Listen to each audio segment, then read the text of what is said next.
So hello दोस्तों, मैं हूं तुम्हारा मेंटर फ्रेंड मनीष पुरोहित। अन अकेडमी पे मैं अकेडमी एटम्स पे मैं जेई की फिजिक्स पढ़ा रहा हूँ और आज अपने साथ एक बहुत ही शानदार एक बच्चा है।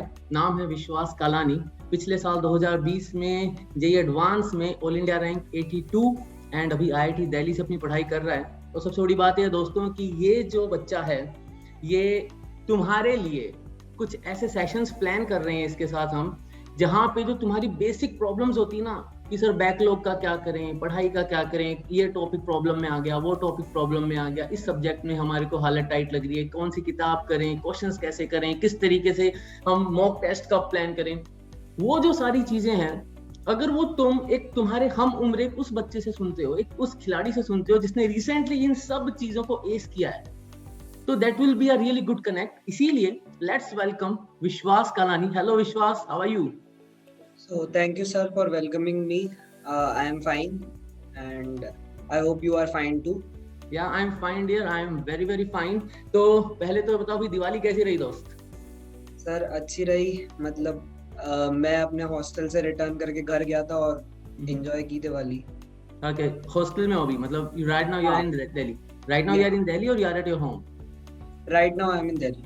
I am Delhi. तो थोड़ा बताओ कैसा है आईआईटी दिल्ली? मतलब सबसे बड़ा सवाल होता है बच्चों की, एक फैसिनेशन होती है कि कैसा है दिल्ली का कैंपस, क्या होती है, फील क्या होती है, उसका ओरा क्या होता है, मतलब एक होती है ना अंदर घुसती है एक फीलिंग आती होगी ना, तो व्हाट अबाउट दैट, कैसा लगता है?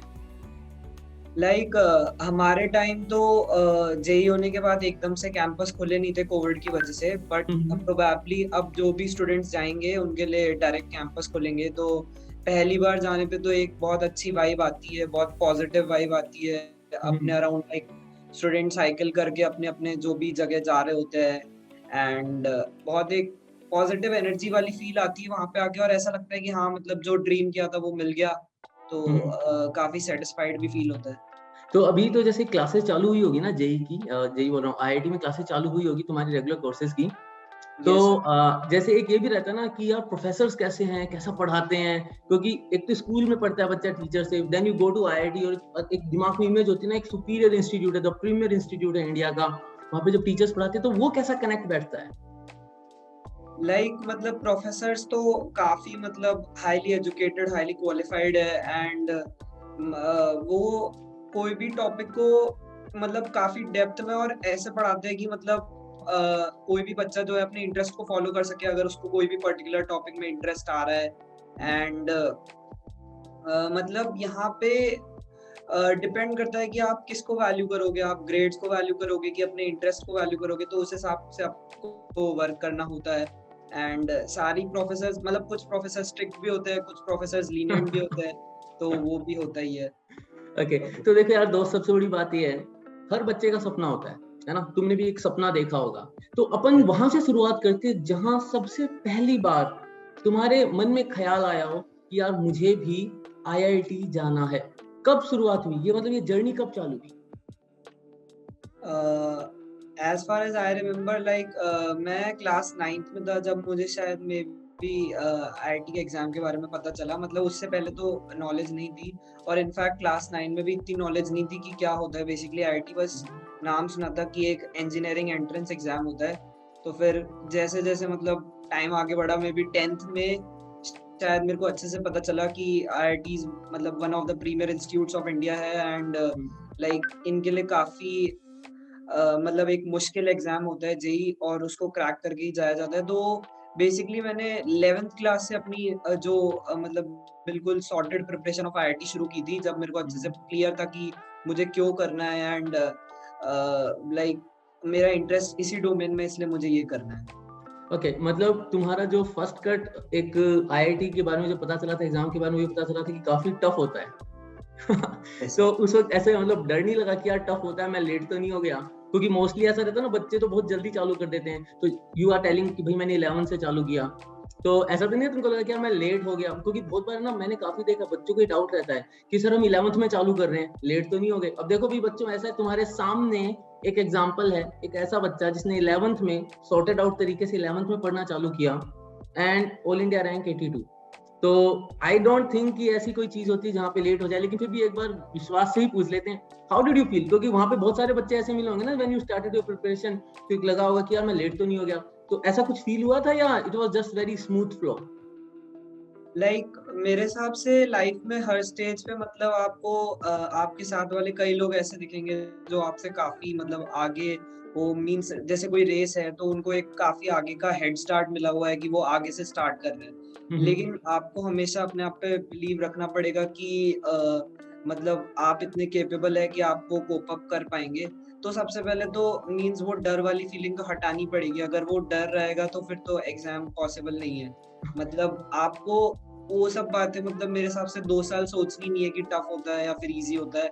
आपको तो बस इस बात को सोचना है कि एक एग्ज़ाम है जिसको मैं प्रिपेयर करूँगा तो वो क्रैक हो जाएगा। अब जैसे ना एक सिंपल सी बात बोली दोस्त कि डर नहीं आने देना है, लेकिन एक ऑनेस्ट क्वेश्चन पूछ रहा हूँ, एंड क्योंकि ऐसा ना कि your answer will be a very big motivating factor, है ना, बच्चों के लिए बहुत इंपॉर्टेंट होगा वो आंसर।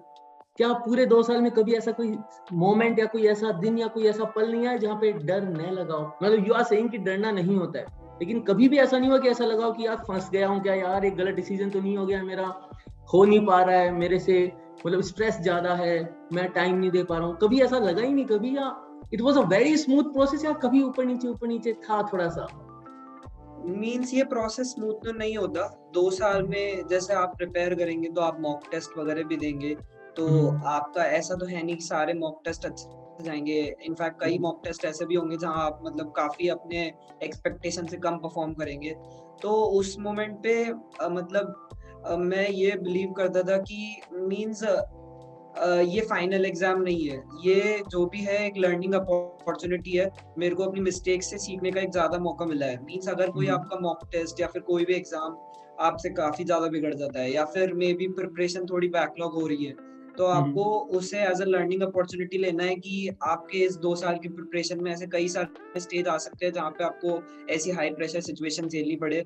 तो उस सिचुएशन को आप हैंडल करें एंड उसको एज़ अ लर्निंग अपॉर्च्युनिटी लें, ना कि एज़ अ डर या फिर प्रेशर लें। तो फिर आपको काफ़ी बेटर फ़ील होगा, काफ़ी पॉज़िटिव फ़ील होगा कि आपको ऐसा लगेगा कि हाँ, आप जो भी कर रहे हैं अपने इम्प्रूवमेंट के लिए कर रहे हैं। ओके, ये सारी चीजें ना दोस्त, जैसे अपन इम्प्रूवमेंट के लिए कर रहे हैं, बेटर अपॉर्चुनिटी, सारी बातें, लेकिन इन सब के लिए एक जो बेसिक रिक्वायरमेंट होती है वो होता है आपका डेली शेड्यूल, है ना? यस। अब जैसे मैंने बहुत बार देखा कि बच्चों को लगता है कि सिर्फ और सिर्फ पढ़ना होता है, आप सब छोड़ दो, दुनिया को छोड़ दो, गेट बंद करके बैठ जाओ, सिर्फ पढ़ना होता है। तो इस वक्त व्हाट वाज योर शेड्यूल? मतलब मैं बात कर रहा हूँ, let's say you have entered in your class 11th, JEE की प्रिपरेशन चालू करी, यू फाउंड आउट कि यार कंपटीशन तो स्टफ है, अगर आईआईटी पहुंचना है तो रैंक तो फोड़ना पड़ेगा, लेकिन शेड्यूल भी तो जरूरी है, फॉलो अप तो करना पड़ेगा ना उस चीज के साथ कि भाई 2 साल पूरा पढ़ना है।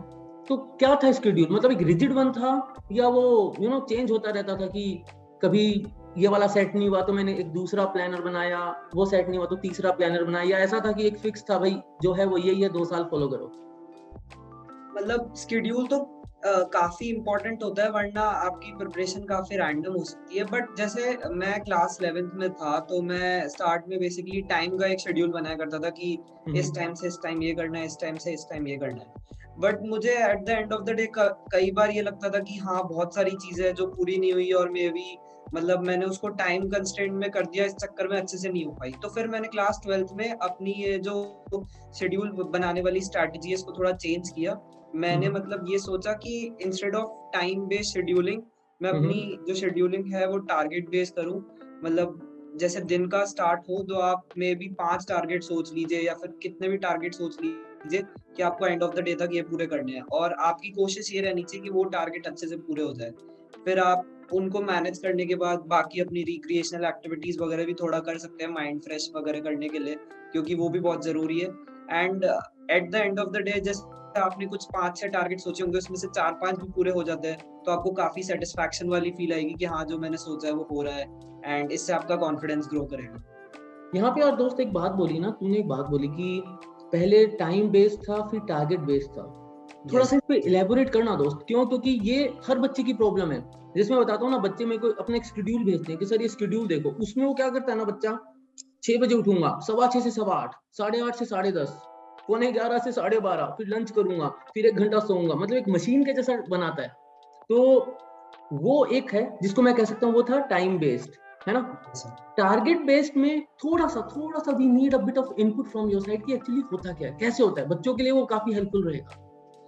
जैसे टाइम बेस्ड, जैसे कोई भी बच्चे जब प्रिपेयर करते हैं, जैसे मैं भी था, तो मैं भी ऐसे इंटरव्यूज में देखता था एंड लोगों से पूछते हैं कि कितने घंटे पढ़ते हो, और ये हाँ तो लोग बोलते हैं हाँ 15 घंटे 16 घंटे, लेकिन मतलब ओवरऑल अगर वो टाइम जितना आप डिवोट कर रहे हो पढ़ने में, अगर वो इतना इफेक्टिव नहीं है, तो फिर उसका आउटपुट 15 घंटे का उतना होगा ही नहीं।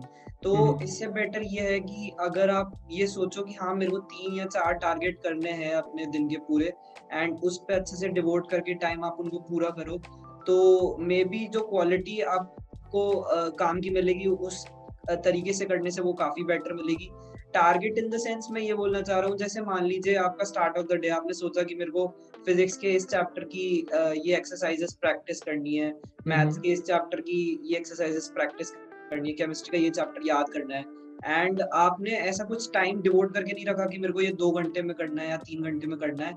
आप उसको तब तक कर रहे हैं जब तक अच्छे से नहीं हो जाए। जैसे केमिस्ट्री का चैप्टर आप तब तक याद कर रहे हैं जब तक अच्छे से याद नहीं हो रहा, ना कि आपने उसको शेड्यूल कर दिया कि हाँ मेरे को 1 घंटे में ही करना है। तो उससे आपकी जो भी तैयारी होगी वो मेरे हिसाब से थोड़ी बेटर हो पाएगी। ओके, यानी अपन ऐसा कर सकते हैं, जैसे अगर अपन let's say will name some topics, कुछ टॉपिक्स यस। का नाम बोलें, जैसे मान लो मैथ के अंदर मैं कुछ वेक्टर 3D टाइप कर रहा हूँ, और इधर ऑप्टिक्स है फिजिक्स के अंदर, ये वो चैप्टर है ऑप्टिक्स जैसे फिजिक्स में परेशान करता है थोड़ा बच्चों को, और केमिस्ट्री में ऑर्गेनिक थोड़ा सा डिस्टरबेंस करती है। तो बच्चा जब इन टॉपिक्स को कर रहा होता है तो वो कहीं ना कहीं उसका टारगेट, उसका टाइम शेड्यूल सब डगमगा जाता है, और वहां पे फिर ये भी होता है कि क्वेश्चन सोल्व नहीं हो रहे। तो ऐसे केस में जैसे टारगेट तो सेट कर लिया, लेकिन वो बन ही नहीं रहा है मेरे से, मतलब मैं लगा हुआ हूँ और वो हो ही नहीं रहा है, वो टॉपिक मेरे से हिल ही नहीं रहा है। मैंने याद कर लिया, रिवाइज कर लिया, क्लास नोट्स भी कर लिया। अब जैसे यहाँ पे एक और क्वेश्चन मैं पूछूंगा, आई will put that question in the next one, कि क्लास नोट्स को पढ़ना, रिवीजन करना, उसका क्या प्लान रहता है। लेकिन उससे पहले ये वाला सवाल बहुत इंपॉर्टेंट है। अगर किसी दिन आप कोई टॉपिक कर रहे हो, जैसे let's say you picked up a topic optics, या फिर कोई टॉपिक जो तुमको टफ लगाओ, कोई ऐसा टॉपिक जो तुमको टफ लगाओ, हाँ, मेरे को ऑर्गेनिक केमिस्ट्री थोड़ी जैसे टफ और, लगती थी। हाँ तो जैसे ऑर्गेनिक ही मान लो, जैसे यू स्टार्टेड विद ऑर्गेनिक, अब ऑर्गेनिक ने परेशान करना चालू कर दिया, अब वो टारगेट वारगेट सब उड़ गए, क्योंकि अपने को तो एक डर बैठ गया। कैसे मैनेज किया? जैसे 12th में जब ऑर्गेनिक केमिस्ट्री शुरू हुई थी, तो मतलब मैं मे बी थोड़ा कंटेंट भी देखता था क्लास का, और कई थोड़ी बहुत चीजें ऐसी भी होती थी जो समझ नहीं आती थी, और इस चक्कर में जो टेस्ट वगैरह होते थे तो उनमें परफॉर्मेंस इतनी अच्छी नहीं हो पाती थी ऑर्गेनिक केमिस्ट्री में। तो उसका एक सॉल्यूशन, अगर आपको कोई टॉपिक बहुत ही मतलब वीक लग रहा हो, एंड ऐसा भी नहीं है कि आप अपने प्रिपरेशन के एंड फेज में, आपके पास सफिशिएंट टाइम है कि आप उसको कर सकते हैं, तो उस केस में मे बी आपको कोई बुक रेफर करनी चाहिए जो बिल्कुल बेसिक से उस टॉपिक को क्लियर करे।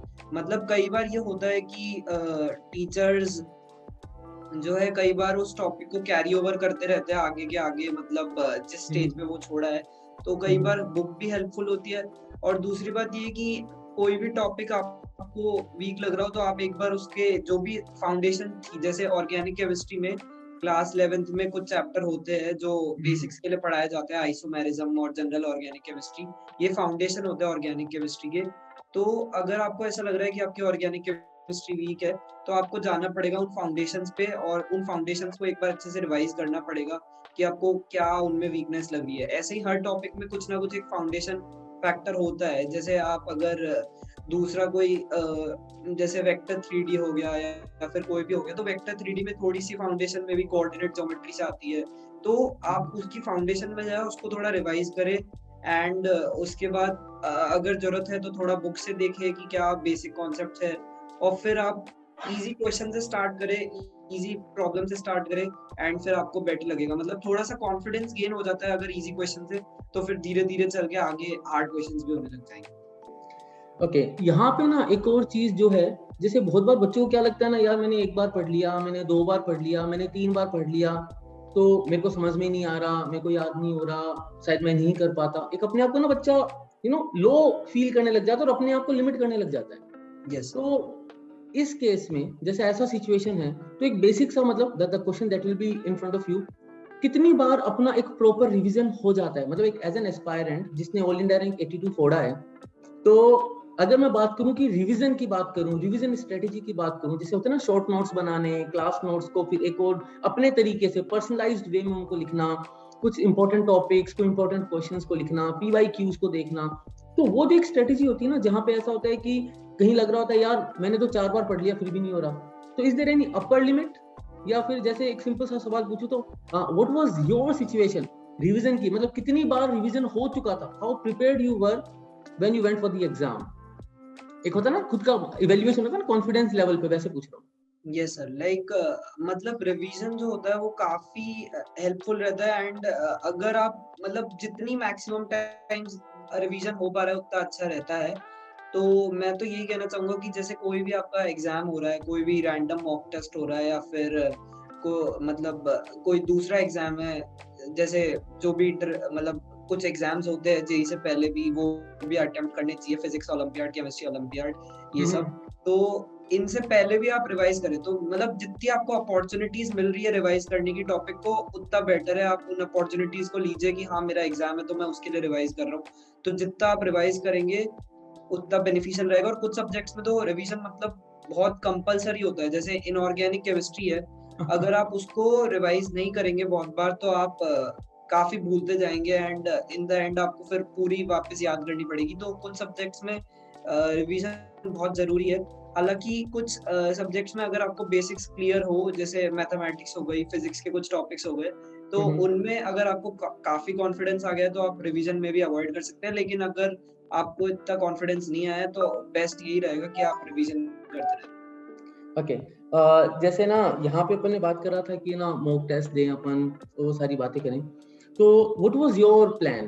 कितने मॉक टेस्ट, क्या फ्रीक्वेंसी होती थी? जैसे मैं बताता हूँ दोस्त, मैं कोई भी जब सेशन लेता हूँ ना, जहाँ पे मैं बच्चों से इंटरेक्ट करता हूँ ना, ask me anything type session होते हैं, सबसे ज्यादा सवाल मेरे पास एक ही आता है, sir what should be the perfect frequency of mock test? तो बता दे यार, what is the perfect frequency of mock test? एक हफ्ते में कितने, हर दिन या 3 दिन में एक बार? I am talking about the last month, अपन एग्जाम के पास पहुंच गए हैं तब, फुल कोर्स वाले जो होते हैं।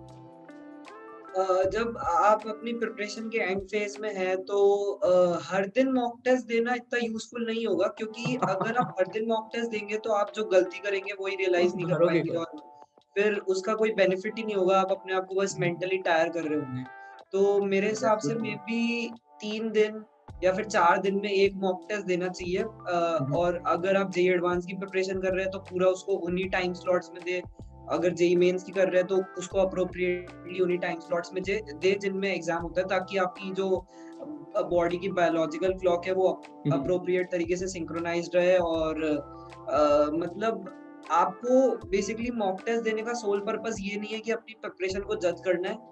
आपको मॉक टेस्ट देने का पर्पस ये भी होता है कि आप क्या मिस्टेक्स एग्जाम एनवायरनमेंट में कर सकते हैं, उनको रियलाइज करना और उनको करेक्ट करना। कई बार मार्किंग स्कीम्स जैसे चेंज होती रहती है जेईई एडवांस में, तो कई बार अपना डिसीजन वाला एरर हो जाता है कि अपन सोच रहे होते हैं कि हाँ इस क्वेश्चन में मे बी मेरे को हल्का सा ये लग रहा है, और उसके चक्कर में आपको काफी हैवी नेगेटिव मिलती है। तो वो आपको डिसीजन भी लेना होता है कि हाँ इस क्वेश्चन में मैं रैंडम थोड़ा सा गेस नहीं करूंगा बिल्कुल भी, और थोड़ा सा स्ट्रैटेजी मेकिंग की भी हैबिट बनती है मॉक टेस्ट से। तो मॉक टेस्ट हेल्पफुल रहता है, लेकिन मतलब इतनी हाई फ्रीक्वेंसी भी नहीं होनी चाहिए कि आप अपनी गलती कोई मतलब रियलाइज नहीं कर पाए और उनको करेक्ट नहीं कर पाए। ओके, और यहाँ पे दोस्त एक और क्वेश्चन है, मतलब मैं वो क्वेश्चंस पूछ रहा हूँ जो मेरे पास बहुत आते हैं, you know students throw so many questions at me, तो right now you are the perfect guy who can answer that. मेरे को एक क्वेश्चन पूछा एक बच्चे ने, I will put it to you. Sir मैं एक दिन में 150 सवाल सोल्व करता हूँ, क्या मेरा जेई निकल जाए? बस यही क्वेश्चन है, मैं एक दिन में 150 सवाल सोल्व करता हूँ, क्या मेरा जेई निकल जाएगा? तो बता दे भाई विश्वास, क्या एक दिन में 150 सवाल करने से जेई निकलने की गारंटी है? Nothing, you know nothing about it, बस इतना ही है, यही है।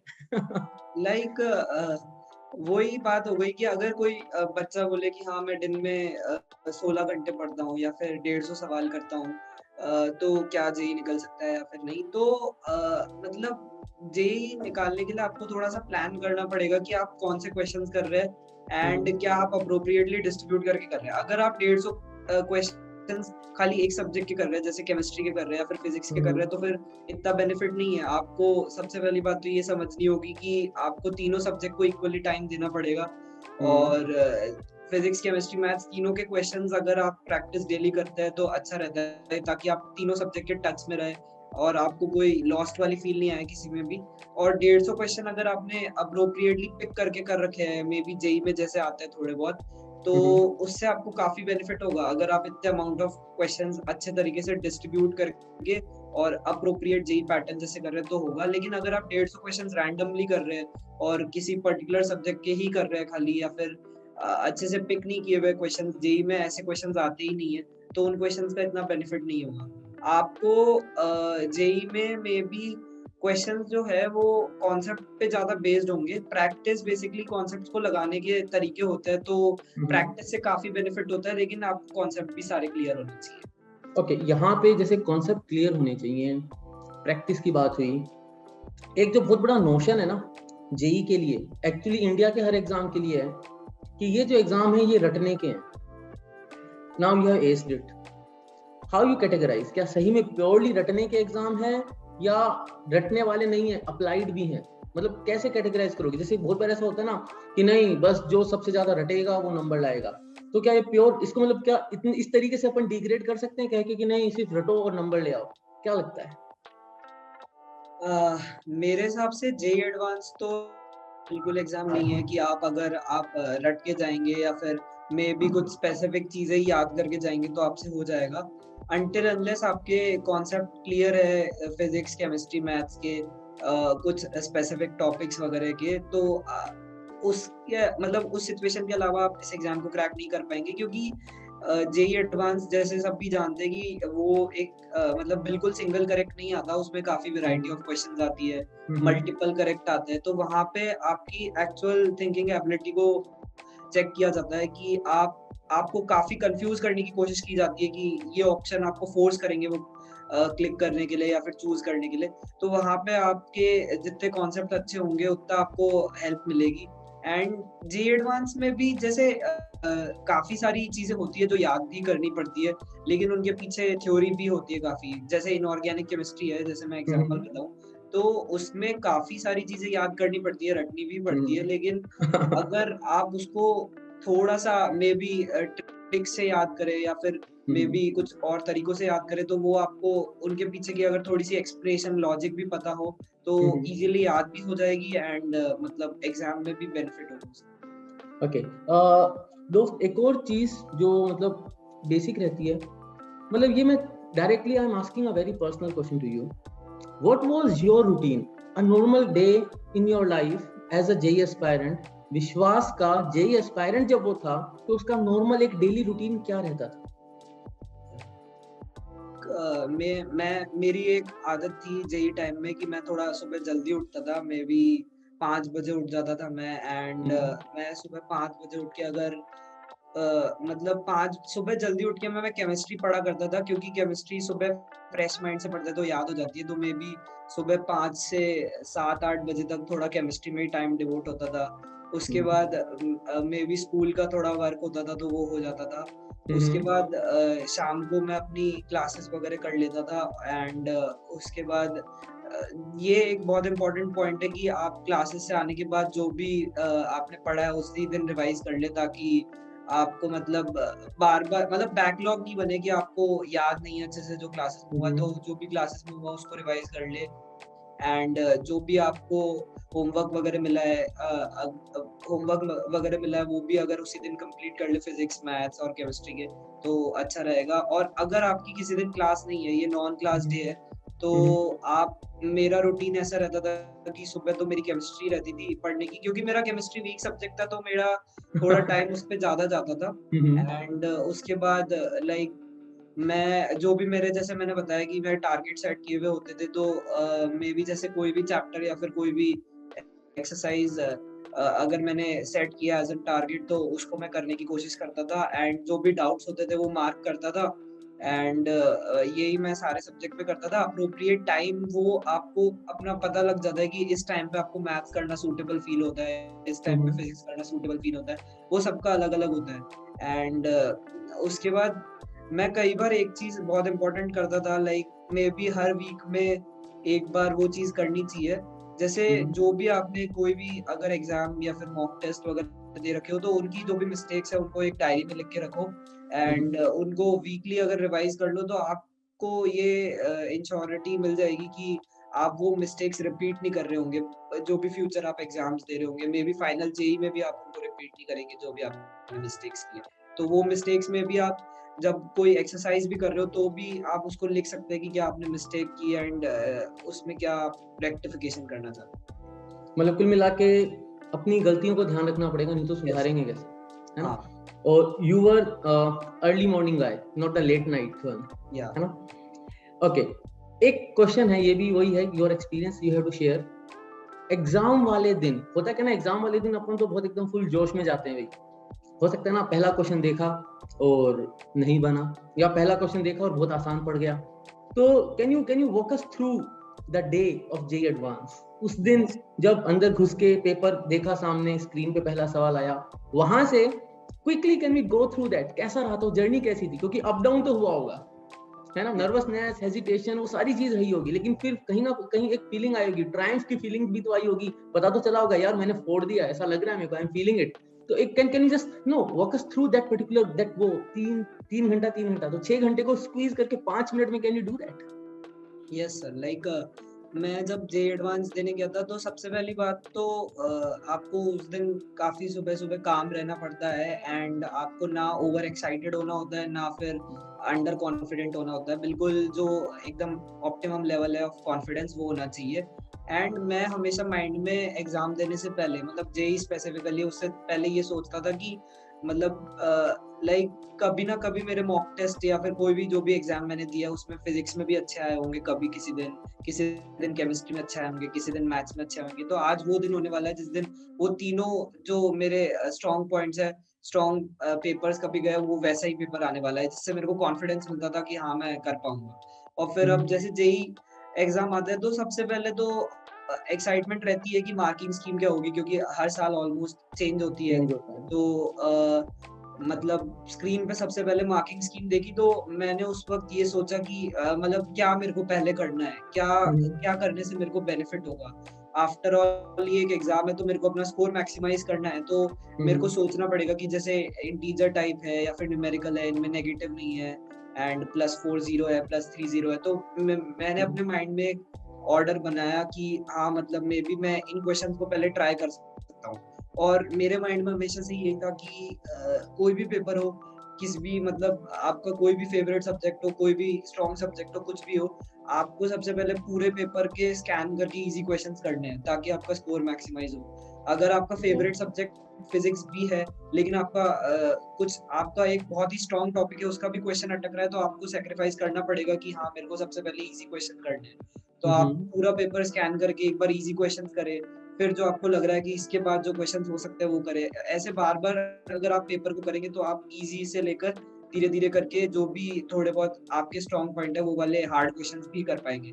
क्योंकि अगर आपके पेपर के सारे इजी क्वेश्चंस जैसे हो गए एक पॉइंट पे और फिर उसके बाद आपको कॉन्फिडेंस आएगा कि हाँ मैं कर सकता हूँ आगे, तो वो कॉन्फिडेंस बिल्डअप से आपके कई सारे हार्ड क्वेश्चंस भी होने लग जाएँगे अगर आपका कॉन्फिडेंस अच्छा हो गया एग्जाम।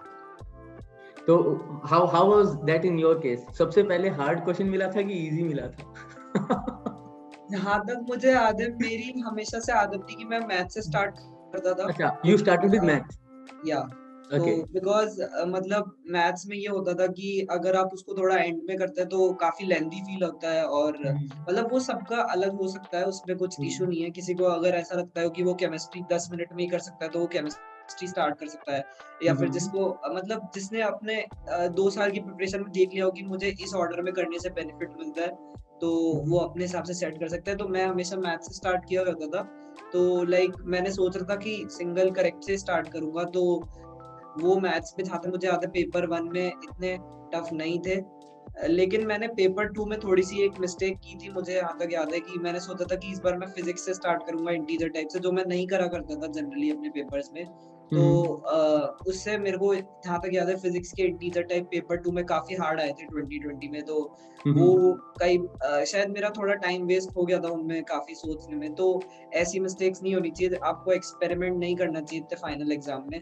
और उस बेसिस पे मतलब फिर फाइनली मतलब कवर अप हो गया था वो पेपर 2 में भी, मे बी जैसे मैं वापस मैथ्स पे शिफ्ट कर गया था एंड उसके बाद थोड़ा बहुत जैसे-जैसे स्ट्रॉन्ग पॉइंट्स आपके हैं, उस हिसाब से आपको पेपर अटेम्प्ट करना चाहिए। तो और why you do that in physics के जो पेपर 2 में, व्हाई पहले फिजिक्स क्यों करा? मैं ये एक डायनामिक स्पॉन्टेनियस डिसीजन था या पहले सोच लिया था नहीं इस बार मैं फिजिक्स ट्राई करूंगा पहले?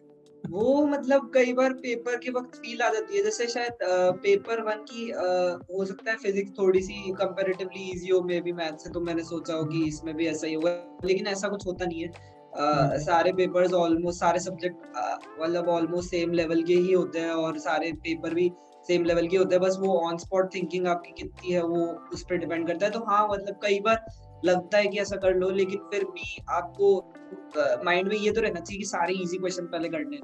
आपको कोई भी हार्ड क्वेश्चन पे अटकना नहीं होता। लेकिन अगर फिर जैसे-जैसे आपके ईज़ी क्वेश्चन होते जाए, फिर आप हार्ड क्वेश्चन पे थोड़ा टाइम इन्वेस्ट कर सकते हैं। लेकिन सबसे पहले आपको अपने ईगो को साइड में रख के ईज़ी क्वेश्चन करने चाहिए।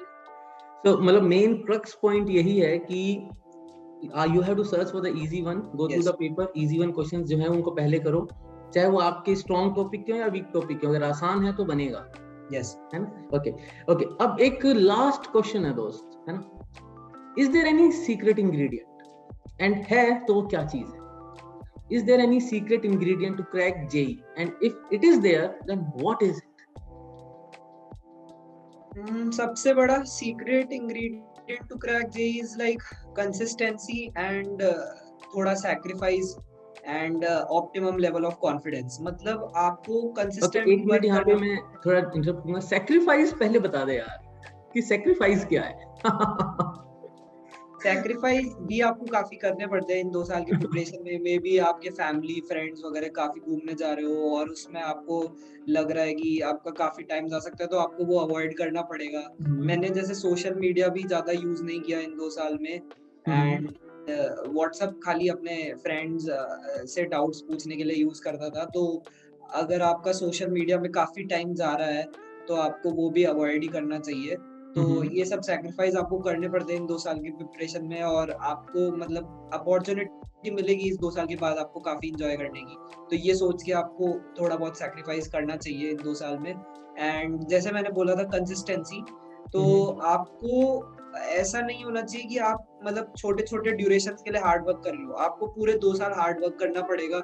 आपको अपनी गलतियों पे वर्क करते रहना पड़ेगा। आपको अपने मतलब हम्म, सब्जेक्ट्स कौन-से पेन पे वर्क करते रहना पड़ेगा। आप कोई भी 1-2 महीने ऐसे ढीला नहीं छोड़ सकते कि आपने मतलब थोड़ा फ्री हो गए या फिर थोड़ा मतलब रिलैक्स हो गए। आपको हमेशा अपना टारगेट माइंड में रहना चाहिए और उस बेसिस पे आपको कंसिस्टेंटली वर्क करना पड़ेगा। कई सारी सिचुएशंस आएगी आपके पास मतलब इन 2 साल में, कई बार आप बहुत लो फ़ील करेंगे, कई बार हम्म, आप बहुत अपनी एक्सपेक्टेशन से काफ़ी नीचे परफ़ॉर्म करेंगे। लेकिन आपको हमेशा इस प्रिपरेशन में यही बिलीव करना है कि जो भी अभी हो रहा है वो फाइनल एग्ज़ाम नहीं है, मैं फाइनल एग्ज़ाम में करने के लिए ही प्रिपेयर कर रहा हूँ। अपनी मिस्टेक से ही सीखूँगा और ऐसे करके आगे बढ़ते जाना है, सीखते जाना है।